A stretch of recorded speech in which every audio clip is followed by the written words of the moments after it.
이렇게 실리콘을 이렇게 우리가 이렇게 구워서 만드는데 가장 이 날카롭고 만드는 모양을 이렇게 이제 구형구축 얘기를 듣다 보니까 이제 굉장히 이게 좀 황당한 문제인데 성형외과 수술 중에 제일 이제 문제가 될 만한 것 같아요. 그러면 구형구축이 근육 밑에 임플란트를 넣을 때가 덜 생겨요? 아니면 근육 위에죠? 위에 넣는 게 괜찮아요? 밑에 넣는 게 괜찮아요? 구형 구축의 발생 빈도 자체는 위에 넣든 밑에 넣든 큰 상관이 없어요. 괜찮아요. 근육 밑에 넣었을 때 구형 구축이 생기더라도 밖에서 만졌을 때 구형으로 보이는 확률이 줄어든다는 거죠. 구형 구축이 생겨버리면 이제 우리가 이 근육 밑에 넣는 거를 우리나라에서 많이 사용하는 이중평면 보형물 삽입술이라고 해요. 보형물이 들어가면 위쪽은 근육으로 이렇게 쌓이고 아래쪽은 유선으로 쌓인다 해서 반만 위쪽은 이렇게 근육으로 쌓고 네, 네. 아래쪽은 유선으로 쌓게 되는 거죠. 네. 우리나라 여성분들이 흉곽이 작고 가슴이 작기 때문에 큰 걸 넣을 때 이게 자연스럽다라고 해서 넣는데 이렇게 하면은 위쪽에서 근육이 잡아주니까 동그랗게 될 확률이 좀 적어지죠. 여기도 문제가 있죠. 이걸 하면은 근육을 잘라야 돼. 출혈이 될 가능성이 높죠. 근데 그 근육이라는 게 이게 이제 우리가 뭐 팔굽혀펴기 할 때 이렇게 남자들 이렇게 나오는 네. 그 근육이지 않습니까? 대흉근이죠. 대흉근. 이라고 하는데 그러면 그 잘라도 괜찮습니까? 대흉근이 생각보다 얇아요. 운동 능력에 일상생활 하는 데는 큰 지장이 없어요. 네. 없습니다. 한데 운동선수는 모르겠어요. 저도 이제 그 여자 골프 선수들 제가 골프를 좋아하기 때문에 네. 자주 보는데 골프 선수들 중에서도 가슴 성형 하신 분들 꽤 있거든요. 근데 아무튼 제가 저희 병원이 이렇게 그 유명한 골프 회사 주변에 있어가지고 여자 골프 선수들이 가끔 많이 오는데 일반 여성분들은 또 어떨지 모르겠어요. 근데 그렇게 수술을 하는 경향이잖아요. 우리나라가 네, 사실은 그렇죠. 뭐 이게 유행을 따라가는 것들이 많으니까 대부분 듀얼 플랜으로 이렇게 수술하는 경향인 것 같은데 그래도 뭐 팔 쓰는데 크게 뭐 지장은 이런 없어요. 건 이게 어깨로 가는 게 이제 로테이터 커프 머슬에서 네. 이게 당긴다거나 네, 네. 뒤로 제낀다거나 뭐 보통 이게 앞으로 당기는 힘이 이런 악력이 문제가 되는 거지 뒤로도 당겨야 되고 위로도 당겨야 되는데 쓰는 근육이 다 다르기 때문에 그리고 근육을 다 자르는 게 아니고 일부의 부분 절개를 하기 때문에 그 기능을 아예 상실하는 건 아니라서 그리고 이게 몇십 년 동안 다 증명되고 검증된 방법이라서 문제가 되는 방법은 아닙니다. 위에 넣느냐 밑에 넣느냐도 그러면 일단 차이가 없으면 그다음 일어날 수 있는 변수들을 조정을 하는 게 좋을 것 같고 네. 그게 이제 어느 정도 조정을 한다고 쳤을 때 그럼 흉터가 요즘은 가슴 밑으로도 하고 한때는 막 유두 쪽으로도 하고 그렇죠. 겨드랑이 쪽으로도 하고 뭐 여러 군데로 막 흉터가 이렇게 만들어서 이제 하는데 어느 쪽이 제일 선호하세요? 제가 처음에 이제 가슴 성형 한 지가 십몇 년 지금 넘어갔는데, 이제 이게 우리나라에 보형물이 들어온 게 2007년부터 들어왔어요. 그럼 그 전에 나왔던 거 뭐냐? 저 우리 엄마나 우리 이모는 2003년, 4년에 뭐 실리콘을 했다던데, 불법이에요. 그때 실리콘은 이렇게 뭐 네. 그냥 가져온 그냥, 그런 걸로 그게 야매 이렇게 받아. 실리콘이고, 그리고 프랑스나 남미 쪽에서 만들었던 유럽 쪽 그 실리콘들이 많은데, 그게 이제 정식 수입 허가가 안 나온 거를 이렇게 보따리 여행 가방에 넣어가지고 가져왔던 영국이라던가 프랑스 그때 나왔던 보형물들은 불법이에요. 그리고 FDA에서 안 해주려고 했었는데 이게 하도 그런 불법 실리콘들이 이렇게 많이 돌아다니고 이런 실리콘 보형물이 아니라 그냥 이거를 다이렉트 인젝하는 이런 문제도 나중에 이 추후에 말씀드리겠지만 여러 가지 그냥 난장판이 벌어지니까 이거 차라리 그냥 그 통제할 수 있는 보형물을 허가를 해가지고 잘 관리를 해주자라고 해서 2006년에 이제 허가를 내준 거죠. FDA에서 실리콘이 쏟아져 나오는 거는 2007년인데 그때부터 이제 들어오기 시작했으니까 이제 몇몇 병원에서 했겠죠. 2010년, 2011년 이 사이가 이제 3, 4년 됐을 때 이제 실리콘을 넣기 시작하는데 그때만 해도 이제 의사도 그렇고 환자도 그렇고 다 둘 다 소심했어요. 처음에 넣을 때 티 안 나게 하고 싶고 그 큰 거 넣으면 너무 환자가 부담스러워하지 않을까 뭐 이런 서로 환자도 소심하고 의사도 소심하고 그래서 작은 보형물을 쏙 넣으려고 보니까 이제 밑선이라던가 겨드랑이 둘 중에 하나를 선택을 해야 되는데 이제 밑선은 그 보형물을 넣을 때 이 지점이 한 번 딱 그 거기를 그어버리면 칼로 그어버리면 조정할 수가 없잖아. 어느 지점을 해야 제일 예쁠까 이런 거에 대한 그 자신감이 그때 지금보다 떨어졌겠죠. 그리고 근데 겨드랑이를 째게 되면 일단 손을 내리면 안 보이고 그때만 해도 이 민소매티가 별로 유행하지 않았어요. 이렇게 그리고 손을 올리고 다닐 일이 별로 없었고 다 반팔 입고 이렇게 다녔을 때고 겨드랑이로 하게 되면은 너무 보고 나서 너무 좀 더 내려야겠는데 하면서 좀 더 파기도 하고 넣다 뺐다 하면서 위치를 조정해 볼 수도 있기도 하고 이런 장점이 있어서 이 10년 전 불과 몇 년 전까지만 해도 겨드랑이를 엄청 선호했었죠. 제거하러 오시는 분들의 한 절반 정도 한 60-70%는 겨드랑이 절개를 많이 했었어요. 요즘엔 트렌드가 완전히 바뀌었죠. 그때만 해도 한 번 넣는 보형물을 뺄 생각을 안 한 거죠. 그러니까 이게 겨드랑이에서부터 여기까지 한 10cm의 유격이 있잖아요. 거리가. 그거를 넣을 때는 그게 거리가 있어서 딱 감춰진다는 장점이 있었는데 이제 문제가 돼서 빼게 되면은 이 겨드랑이, 이 불필요한 절개가 겨드랑이에서 그 유방까지 절개가 또 한 번 더 박리를 해야 된다는 거죠.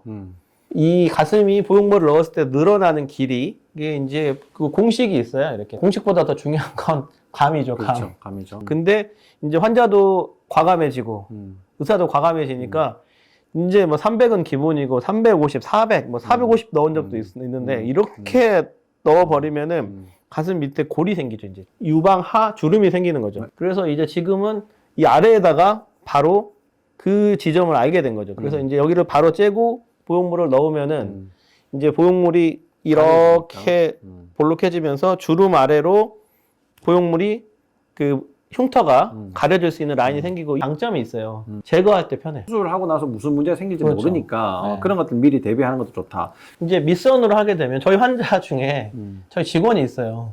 저희 직원이 한 처음에 1, 2년 동안에 수술 안 받다가 3년째 수술하겠다고 해서 저한테 이제 수술을 받았는데 저희 직원 밑선으로 했거든요.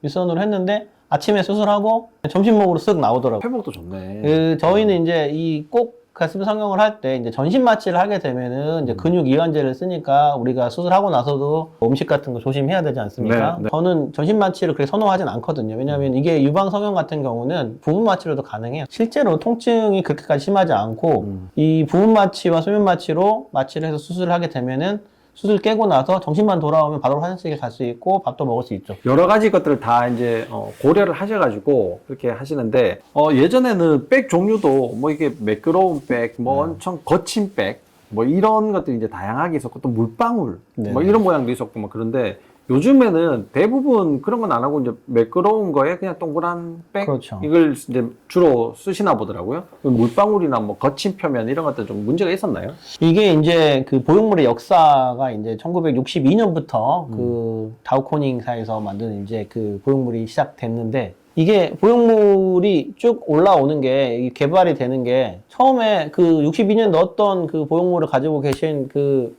아주머니가 2000년대까지 보형물을 가지고 계셨어요. 60년대, 2000년이면 40년 동안. 네.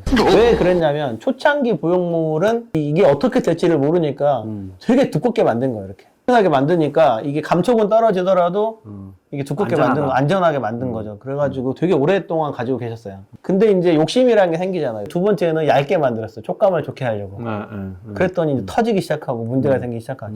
그 다음에 이제 지그재그로 만든 거죠. 이렇게 두껍지도 이게 얇으면서 두꺼움 이런 거를 만들면서 지그재그로 하다 보면 우리가 이제 표면 장력이 이렇게 동그랗게 되면은 이 표면 장력 최적의 면적을 갖게 되잖아요. 네. 근데 거기다가 거칠게 만들면은 이게 동그랗게 되는 게 아니라 이게 안에 있는 스프링처럼 약간 늘어나는 유격을 갖게 된다는 거죠. 그러면서 이게 스파이크라 그래서 이것들이 몸 안에 탁 박혀버리면 안 돌아다니게 되는 거죠. 네, 맞아요. 안 돌아다니는데 아래쪽이 볼록하게 만들어지면은 안 돌아다니면서 아래가 더 볼록해지는 이런 물방울 모양. 이게 물방울 모양, 우리나라에서는 물방울이라고 하는데 사실은 미국에서는 이제 거미베어라고 그래서 이제 서 있는 곰돌이 젤리 모양이라고 했었거든요. 가만히 서 있으면은 젤리가 이렇게 배가 볼록 나와서 아래가 두꺼워지는 모양이다라고 해서 거미베어라고 했었는데 처음에 나올 때는 이게 좋았어요. 근데 이 모양이 생기는 것도 원인이 보면 이전에 출혈이 많이 생겼기 때문에 흉터가 생길 때 이 거친 흉터가 생기면은 이 흉터가 스프링 모양으로 흉터가 발생을 하게 되면은 오히려 촉감이 좋아질 수 있다. 네. 이런 개념으로 흉터에 미리 흉터에 스크래치를 내주면은 흉터가 이렇게 부드러워질 수 있잖아요. 네. 그런 걸 미리 만들어서 흉터를 해주는 거죠. 근데 이 제조 공정에 문제가 있었던 거죠. 그래서 이 제조 공정에 문제가 있어서 이게 퇴출됐군요. 네, 퇴출됐죠. 엘러간사에서 만든 텍스처 물방울 보형물에서 이제 이 거친 표면을 만드는 방법이 여러 가지가 있는데 이렇게 실리콘을 이렇게 우리가 이렇게 구워서 만드는데 실리콘을 만들어 가지고 이 동그랗게 돼 있는 부분을 거칠게 만들 때는 처음에는 이렇게 붓 같은 걸로 이렇게 칠하기도 하고 네. 두 번째는 스폰지, 우리 그 수세미 같은 거죠. 네. 수세미를 한번 쭉 이렇게 눌러준다거나. 그렇구나. 근데 제일 머리를 쓴 거죠. 가장 이 날카롭고 만든 모양을 이렇게 이제 천일염에 담근 건 천일염에다.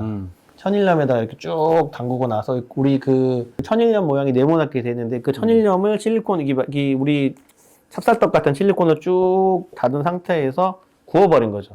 천일염 네모난 사이사이에 밀리니까. 뾰족뾰족하게 올라온 상태에서 한번 구워버리면은 식빵이 구워지는 것처럼 실리콘이 굳게 되죠. 그 다음에 이거 물에다가 헹군 거예요.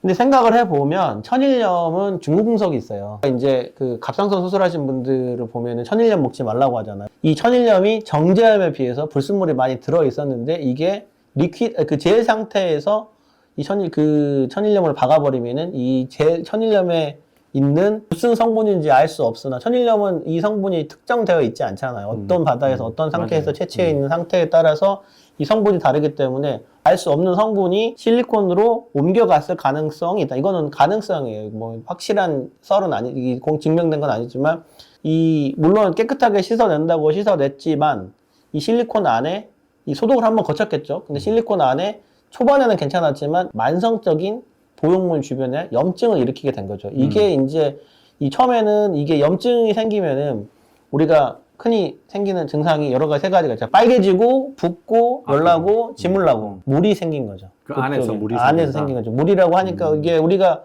물이라고 하면은 사람들의 마인 생각이 삼다수, 광천수, 깨끗한 물이라고 생각하는데 진물이에요. 진물. 그러면 초음파 보다가 이렇게 백 주변에 이게 물이 고여 있는 분들은 그 안에서 이제 염증이 있었던 그렇죠. 거군요. 진물이 생긴 거죠. 이제 진물의 양상도 되게 다양해요. 이렇게 끈적한 진물이 있는가 하면 정말 콸콸콸 쏟아지는 것처럼 이렇게 완전히 빵빵하게 가슴이 이렇게 커지는 경우, 이거는 이제 좀 문제가 있는 경우. 그래서 이 보형물 주변에 물이 고였다라고 하는 거는 일단은 이게 문제가 있는 거예요. 그럼 백을 갈아야 됩니까? 이게 이제 백도 여러 가지 문제가 있는데 우리가 이제 백은 백의 상태를 판단할 때 계란을 생각하시면 쉬워요. 계란이 날계란을 터트리면 어떻게 될까요? 툭 터트리면 산산조각 나서 퍽 그렇죠. 하고 터지죠. 이건 옛날 보형물이에요. 반숙된 계란을 터트리면 어떻게 될까요? 상태에 따라 다르죠. 그렇죠. 노른자가 있는 부분이었으면은 수익이 노른자가 세겠죠. 나올 수도 있고 노른자가 아니고 조금 덜 익었으면은 나올 수도 있지만 안 나올 수도 있고 그렇죠. 그리고 이렇게 금만 가 있는 그런 계란을 이 삶으면 흰자가 나오잖아요. 조금씩 삐져 나오잖아요. 이런 게 이제 흰자가 약간 삶았을 때 삐져 나오는 정도가 보형물 주변에 약간의 물이 고이는 상태인 거예요. 그러니까 옛날 보형물 같은 경우는 일단 재질도 얇고 보형물 안에 있는 젤도 그 충전 실리콘도 지금같이 이렇게 끈적한 코젤, 우리가 말하는 코이시브 젤, 이 상태가 아니고 아쿠아 젤이라든가 되게 흐물흐물한 액상으로 액상 된 젤이 거죠. 많이 있었죠. 그런 젤들 같은 경우는 터지면 이제 너덜너덜해지죠. 너덜너덜해지는데 최근에 나온 보형물들은 이제 반숙 계란이라고 생각하시면 돼요. 터져도 이게 너덜너덜해지지 뭉쳐져 있기 않고 때문에, 뭉쳐져 그죠? 있고 네. 그래도 이 터진 부분에 문제가 생기니까 그 주변에 깨진 계란 삶았을 때 흰자가 삐져 나오는 것처럼 그 주변에 물이 고이는 거예요. 그래서 이런 문제가 생겼을 때 옛날같이 완전히 터진 보형물이 있는가 하면 미세 파열, 요즘 나온 보형물들은 그렇게 잘 만들었어요. 되게 안전하게 잘 만들었는데 이런 걸 잡으려면 이제 미세 파열을 잡아내야 되는데 이런 거는 이제 경험이 조금 많이 필요하죠. 근데 뭐 미세 파열을 잡았다 하더라도 결국은 파열된 거니까 그렇죠. 백을 갈아주는 게 제일 그렇죠. 갈아주는 게 좋죠. 우리가 생각을 해보면 이 겉에 있는 실리콘도 실리콘이고 이 충전하는 실리콘도 실리콘인데 이걸 생각하실 때 이렇게 생각하시면 쉬워요. 우리가 밀가루를 이렇게 반죽을 하잖아요. 네. 이렇게. 근데 밀가루 반죽만 있는 상태에 손을 딱 댔다 빼면 어떻게 될까요? 밀가루가 묻잖아요. 손에 묻고 그 밀가루 반죽 상태는 그냥 밀가루인 거죠. 근데 얘를 한번 이제 오븐에다 구워서 나오면 어떻게 될까요? 안 겉에 묻죠. 이제 크러스트가 생기면서 딱 손을 대도 안 묻죠. 음. 이제 크러스트 생긴데 안에다가 우리가 또 밀가루를 또 주입을 하는 게 우리가 만들어져 있는 실리콘 보형물의 상태인 거죠. 근데 지금 터졌다라고 하는 거는 이렇게 된 식빵 안에다가 밀가루를 집어넣고 바닥에다가 본드로 이렇게 딱 붙여가지고 이 식빵 안에 이 슈크림 들어있는 빵처럼 돼 있는데 이거를 실링 막아놓은 상태에서 가지고 있어야지만 안에 들어있는 슈크림이 밖으로 새지 않는데 찢어지거나 터지거나 하면 이제 슈크림이 새서 문제가 되는 거죠, 이제. 이런 상태이기 때문에 이게 이 보형물은 어떻게 해야 된다라고 말씀을 정확하게 드리기가 실리콘 안에서도 옛날 실리콘 60년대 실리콘, 70년대 실리콘, 80년대 실리콘, 90년대 실리콘, 2000년대 실리콘, 그리고 최근에 나온 실리콘에서 타 상태가 다르기 때문에 한 실리콘이라는 이름에 전체 실리콘의 상태를 묶어서 설명드리기는 조금 곤란하다. 어렵다. 예. 그래서 이 상태를 보시고 본인이 제일 중요한 거는 가지고 있는 실리콘의 모델이 뭔지를 아셔야 돼요. 그래서 요즘 수술하는 병원에서는 다 수술하고 나서 딱지를 주거든요. 그 카드 그렇죠. 잊어버리지 마시고 항상 스캔을 떠뒀든지 본인 이메일에 보내놓으시면 제일 좋아요. 이렇게. 그러면 한쪽이 만약에 문제 생겼다 그러면 한쪽만 하면 된다.